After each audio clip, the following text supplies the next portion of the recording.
Hi everybody, it's me, beloved internet personality Chris from Weirdflix. We're here today for a very special reason. Somehow, according to YouTube, we've managed to get 50 suckers, I mean subscribers, to follow our channel. Why anyone would want to watch our videos on a regular basis utterly baffles me, but some of you people do, and for that we are very thankful. So it's time to live up to our end of the bargain, so today we're going to be reading some of the comments you've left in our videos. I'm sure this is gonna go just swell. Chris, we talked about this. Talked about what? You know, telling them. You know what? I'll just do it. Hey there, don't forget to like this video and hit that subscribe button. Subscribing is free and it really helps us out a lot. And if you never want to miss any of our videos, make sure you hit that notification button. We're normally posting Fridays 4:30 p.m., but you never know when we might have a special surprise. Come on, Alex, that's sellout stuff. We would never ask our audience to do that. And on that note, let's begin. Weirdflix. Here's our very first comment from a Mr. Stitch the Fox. This is super funny. You should keep doing more. Also, nice editing. Thank you, Mr. the Fox. I have no idea if you're a real person or a robot, but I appreciate you nonetheless. Thanks, I'm really touched that you like the editing, especially on that first video. Would you guys be interested in me revealing my editing process if we get 100 subs? This one is from Ben. Roger's decay is clearly symbolic of Yugoslavia's collapse, being warned of his doom by Randy, who symbolizes the USSR, dying. Just like Yugoslavia, trying to pretend as if their imminent doom could be offset by diplomacy, his witty comments are merely a psychological response to the sudden fear of his death. Ben, I have to disagree. I believe that Roger's decay is actually symbolic of America's fall from grace, beginning in the early 80s with Reagan's war on drugs. However, that is just how I interpreted it. I think you guys saw a different movie than I did. My version was a buddy cop film with zombies in it. I think you're thinking of the Chris Farley Dead Heat. Here's another comment from Ben. Good stuff. I quite enjoyed your analysis of how the plot reflects the ongoing racial struggles in fictitious New Zealand. Ben, your insight never ceases to amaze me. I'm glad you've realized that New Zealand is a fictional country. Not many people understand that. If New Zealand isn't real, then what about Australia? Australia's real, right? Please do not tell me that I based all of my future plans around a country that is non-existent. Yes, everyone knows Australia was invented by the film Kangaroo Jack. And here is yet another comment from Ben. I am convinced that he's the only one who comments on any of our videos. As someone with a PhD in bug psychology, I must agree with your genius diagnosis of Sal with schizophrenia with a dash of PTSD.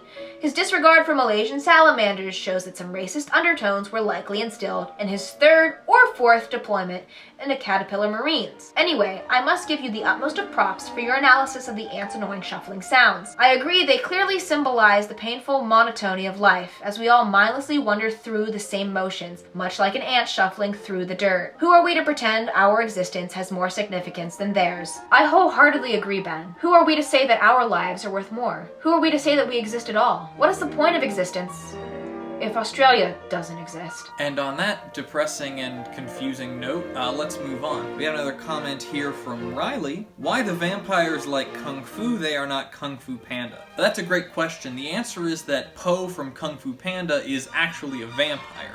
So these vampires are just as skilled as their overweight panda brother. Just as talented is an overstatement, Chris. Next up is a comment from Tonal Shrub. Johnny has no right to call Roman a pooped out pinwheel. Good thing this was made in the 50s because this vile philippic would not be tolerated today. I am both appalled and offended by SCP-2006's defacement. Please pick a more appropriate movie next time. I don't know what a philippic is and I'm not going to look it up. Whilst I appreciate the SCP Foundation reference, I'm going to have to ask that you keep your references more general so that the average person can understand. We try to market these towards the general public, and eldritch horrors aren't marketable. What is eldritch horror? And what is the SCP Foundation? And, I mean, we could do better movies, I guess. See what I mean? We have to make it so that the average idiot, potential viewer, can enjoy all aspects of our channel. I'd just like to take a minute to say that we love and appreciate all of you viewers out there. Like Henry here, who left a comment saying, He owns the island and is going to fly them back to Hawaii after they get stranded, right? I liked the part when they figured out it was December and not July, lol, PogChamp. This guy is gonna be more popular than Watch Mojo one day. Boy, I sure hope we get as popular as Watch Mojo. I guess we could start pumping out top 10 videos in an attempt to match them, but I don't think so. As for the rest of your comment, we appreciate you trying to guess what the Australian man was going to do in Cousin Eddie's Island Adventure. However, you were not the first one to comment, so unfortunately, you did not win. Better luck next time. Yeah, Chris, Henry was the first person to guess correctly. In fact, he was the only person to guess correctly. No, that can't be right. That means we have to do whatever movie he picks. Well, a deal's a deal.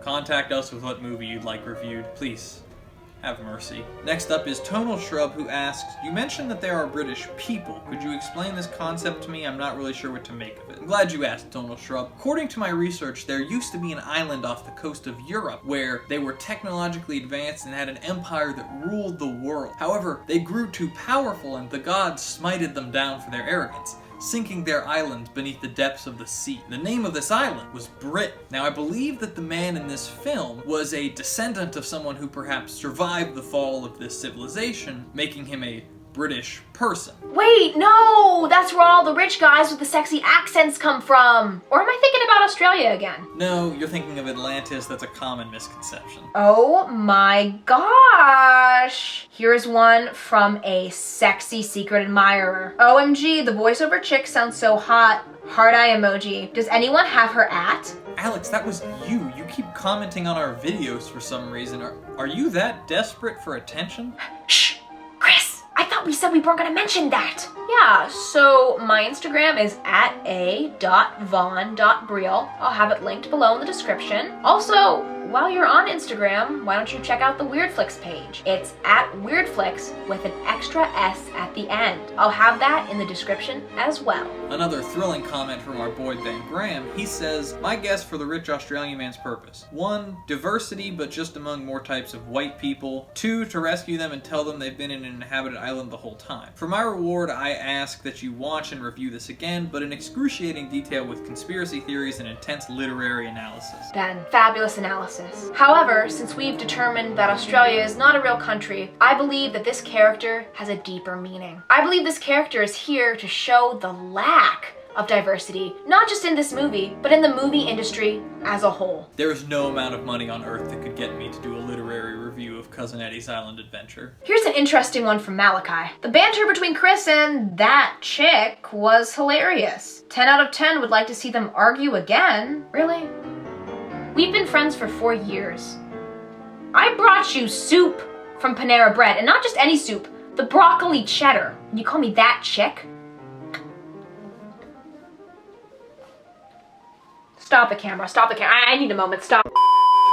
Frankly, I'm just glad that someone likes our arguments. It gives me a chance to yell at you, and I will take any opportunity to do so that presents itself. Here's another comment from Henry, who says, who's the boat? Who's Archibald? Was he British? If so, that's why he was so stupid. I don't know if Archibald was in fact British Henry, but he did make me feel very uncomfortable, so he's probably a southern gentleman. As for the boat, I feel like it's symbolic of kind of drifting through life, not really knowing which direction you're headed in. No. See, the boat represents humanity's yearning for the sea, for adventure, for life on the open waves. As for you, Alex, I don't think you need to worry. You're not a car, so you're probably not Archibald's type. Well, here's another one that's actually nice to me. Weirdflix's editor has no right to look that hot. What a queen. We stan. Thank you, baby. You know, comments like these really make my heart sore. Alex, this is just you again. If you need to keep lying to make yourself feel better, make an account that doesn't have your name on it. Chris, it is 2021. Self-love is in. Maybe you should try it. Don't need it. I'm already perfect. Like our next comment from Zanger Studios, who says, I feel like I know less about this movie/show after watching this review. Keep up the good work. Well, thank you, Mr. Studios. My goal when starting out with this was to leave as many people baffled and confused about the movies I review as possible. You would not believe how difficult it is to try to coherently explain some of these films. I agree with Chris. Making this episode caused me to lose quite a few brain cells. Here's a comment from someone named Malachi who says, I think confusing the actors only enhanced the viewing experience. This should be done more often. I would like to hear the escapades of one John the Dwayne Roxon in the next film. Honestly, I loved John the Dwayne Roxon's performance in the critically acclaimed hip-opera entitled Imprisoned in the Wardrobe. The vocal performance from John and the rest of the cast truly brought me to tears. I'm actually a huge fan of John the Dwayne Roxon myself. His acting ability is superb. He was a fantastic lead in Monopoly Welcome to the Market. Our next comment comes from, come on, again? Really, Alex? You need a life. She says, no fake tears, no 45-minute apology video. They kept it short and sweet and acknowledged their mistakes in a timely fashion. They're the kind of YouTubers that I want my kids to be watching. Okay, I'm gonna admit I actually like this one, but stop it. No more comments. Here's one from Zanger Studios, and there's 3 parts, so we'll break it up. Part 1. An 18-minute Weirdflix video. My prayers have been answered. I'm glad we were able to deliver. I mean, they don't call us miracle workers for nothing. Part 2. Could you hold off uploading as premieres? It's always disappointing to see a video from you in my subscription box, only to find I can't watch it for 3 days. Yeah, you know, it's probably easier if we don't upload as premieres on our end too, so we'll stop doing that. Part 3. The pronunciation of Castlevania made my eyes bulge out of my head. Oh, and look. A response from Malachi. I back that on the pronunciation. Horribly butchered. Shaking my head. Okay, here's my defense. Every time I hear someone say Castlevania, they say it Castlevania. And my grandfather, God rest his soul, never said Ishkama Pennsylvania. He said Ishkama Pennsylvania. And Castlevania takes place in a German-speaking country, so it would only make sense that it's pronounced Castlevania. Opa hat keine Zika groß gezogen. Gesundheit, but would you mind keeping it to English the next time you're going to yell at a viewer? I'd like our audience to think you aren't sneezing. Okay, let's see here. Whose fault is it that you decided to take a dead language over German in high school? It's not mine. When the zombie Roman Empire is formed, you're going to regret the fact that you can't praise the undead Caesar. Anyways, here's another one from Malachi. Why is Selena Gomez's dad in this movie? Well, allow me to enlighten you. You see, Vampires Suck and Wizards of Waverly Place take place in the same universe. After Selena Gomez's parents get divorced, her dad moves to Sporks, Washington in order to take up his hobby of fishing. Now, since these 2 movies are in the same universe, this universe then also includes Sweet Life of Zack and Cody, Sweet Life on Deck, Jesse, Bunked, Hannah Montana, Corey in the House, That's So Raven, and Raven's Home, just to name a few. So in conclusion, everything is connected. Here's a comment from Cole who says, love the work you do, keep it working, Chris. And Alex, good job too, I guess. Thanks a bunch, Cole. I'm really glad that people realize who the star of this show is. Here's one from Zanger Studios. Love the work you do. Keep it working, Alex. And Chris, good work, I guess. Thank you, Zanger. I am really glad that people are recognizing my editing skills.